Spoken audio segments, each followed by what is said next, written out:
Hi guys, welcome back. और आज हम बात करने वाले हैं दिस पॉइंटर के बारे में। तो हमारा मान लो कि हम लोगों के पास एक क्लास बनाई हुई है एम्प्लॉय नाम से, और उस क्लास के अंदर हमारे डेटा मेंबर वेरिएबल्स हैं और उसके अंदर मेंबर फंक्शन हम लोगों ने डिफाइन किया हुआ है। और मान लो कि अब मैं मेन फंक्शन के अंदर एम्प्लॉय क्लास के दो ऑब्जेक्ट बना लेती हूँ, सिम्बा और राम करके ऑब्जेक्ट बना लेती हूँ। अब अगर मैं मान लो कि एक स्पेसिफिक ऑब्जेक्ट की नाम और उसकी सैलरी एक्सेस करना चाह रही हूँ, तो कंपाइलर को कैसे पता चलेगा कि हाँ वो करेक्ट डेटा मुझे रिटर्न कर रहा है, क्योंकि मैंने तो मल्टीपल ऑब्जेक्ट बनाए हुए हैं क्लास के। तो क्लासेस के मल्टीपल ऑब्जेक्ट्स के टाइम पर कंपाइलर कैसे मेक श्योर करेगा कि हाँ करेक्ट डेटा रिटर्न हो रहा है और करेक्ट मेंबर वेरिएबल्स की वैल्यूज रिटर्न हो रही है। तो इसके लिए हमारे पास एक दिस पॉइंटर होता है, और जो कि हर क्लास के मेथड के अंदर हिडन पॉइंटर होता है। इसको हमें एक्सप्लिसिटली बनाने की ज़रूरत नहीं होता है, हमें कहीं भी डिक्लेयर नहीं करना पड़ता है, ये हिडन होता है और हर क्लास के मेंबर के अंदर अवेलेबल होता है। तो आइए हम एग्जाम्पल के थ्रू देख। हम लोग अपनी एम्प्लॉय क्लास से स्टार्ट करते हैं, क्लास बनाते हैं एम्प्लॉय, और उसके अंदर हम कुछ मेथड्स और प्रॉपर्टीज डाल देते हैं। इसके अंदर सबसे पहले प्राइवेट में कुछ मेंबर्स बना देती हूँ, string name and double salary. हम अभी दो ही वेरिएबल्स लेते हैं, और उसके बाद कुछ पब्लिक मेथड्स बना देते हैं। सबसे पहले हो गया हमारा एम्प्लॉय का कंस्ट्रक्टर।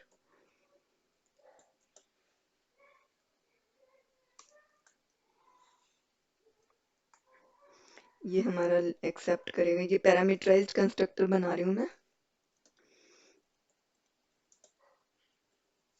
Double salary. और इसके अंदर हम कर देंगे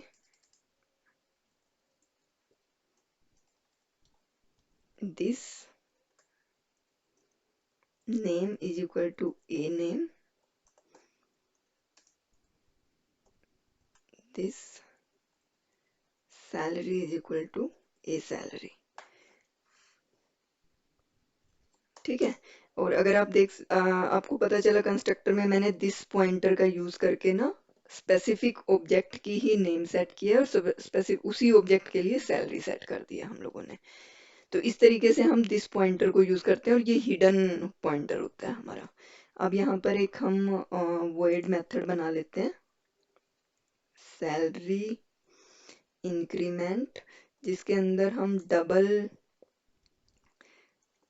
परसेंटेज नाम का एक वेरिएबल एक्सेप्ट करते हैं, और हम क्या करते हैं, double current salary is equal to this salary, और double increment is equal to current salary multiplied by percentage divide by 100।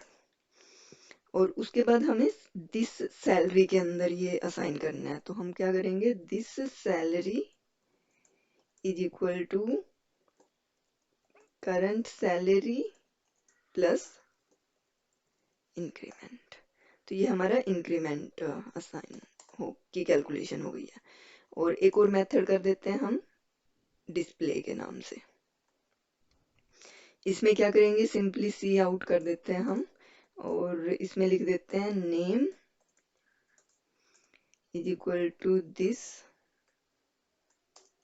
Name and salary is equal to this salary, और न्यू लाइन कैरेक्टर एंटर कर देते हैं, क्योंकि हम लोग multiple object बनाएंगे इस क्लास के।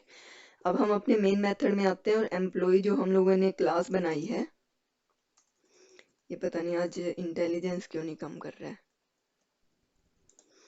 emp1 is equal to employ, और इसके अंदर हम नाम देते हैं पहला देव, और 10,000 उसकी सैलरी कर देते हैं। और उसका एक और हम बना लेते हैं एम्प्लॉय टू, जिसको कि हम 20,000 सैलरी कर देते हैं और इसका नाम कर देते हैं हम लोग सिम्बा। वेरिएबल का नाम दे देते हैं एम्प्लॉय 2। अब अगर मैं यहाँ पर करती हूँ emp1 डॉट डिस्प्ले, तो जो भी मेरी इस ऑब्जेक्ट की प्रॉपर्टीज हैं वो प्रिंट हो जाएंगी। फिर हम करते हैं, इसी को ही प्रिंट करवा देती हूँ, एम्प्लॉय 2 डॉट प्रिंट कर देते हैं, तो ये एम्प्लॉय 2 को प्रिंट करेगा। अब मैं क्या करती हूँ, एम्प्लॉय 1 का सैलरी इंक्रीमेंट कर देते हैं हम।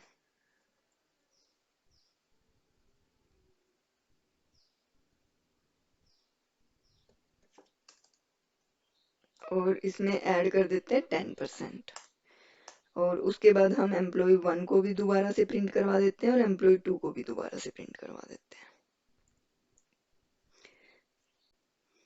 तो जैसे ही हम लोगों ने इस प्रोग्राम को रन किया तो आप लोगों को देख पा रहे हो आप लोग, यहाँ पर हमारी 4 प्रिंट स्टेटमेंट आ गई हैं। 2 प्रिंट स्टेटमेंट तो जब हमने सैलरी इंक्रीमेंट मेथड को कॉल नहीं किया था उससे पहले हम लोगों ने जो कॉल की थी वो आ गई है। फिर हम लोगों ने सैलरी इंक्रीमेंट किया 10% का और उसके बाद दोबारा से डिस्प्ले किया, तो जो हमारी सैलरी है एम्प्लॉय 1 की वो 10% इंक्रीमेंट हो गई है।